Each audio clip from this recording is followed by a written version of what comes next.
Rob here at etrailer.com, and today you're going to be taking a look at the Roadmaster Bent Electrical Socket bracket. Now whenever you want to flat tow your Ram, obviously we're going to have our lights. Well, that's where our tow bar wiring is going to come into play. But as you can see, there's really not a good spot on the front of our Ram to mount a 6-way or any other electrical socket. But our Roadmaster Bent Electrical Socket is going to make it a little bit easier because it is going to be bent and we'll have a nice solid connection point to mount our wiring up to.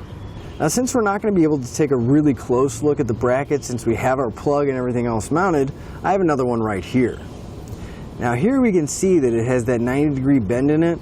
That's going to make it easy to mount up because we'll have 2 holes on the top. We can use a nut and bolt or self-tapping screws to get it in place. Just find a solid flat section. You can drill right into it. Then on the front section of our bracket here, we'll have the large opening, and that's where our plug is going to go. Now our bracket is going to accept most Roadmaster 4-way round and 6-way round connectors, just like we have here.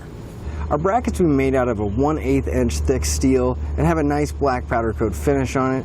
That's going to help prevent any kind of rust and corrosion. And that steel you can see is very sturdy. I'm bending it with my fingers and it's not moving at all. So we know when we mount it on the front of our truck, we're not going to have to worry about it rusting, bending, or anything else. Since there really wasn't a good spot on my Ram to mount the plug, what I did was I used my bracket, and on this lower plastic shield here, I cut an opening so I could have my wiring come through.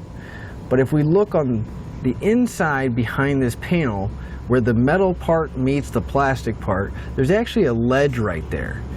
I cut a slit so that my bracket could come down, and then I used that ledge to mount the top section of the 2 holes of my bracket to. Here you can see that ledge that I was talking about.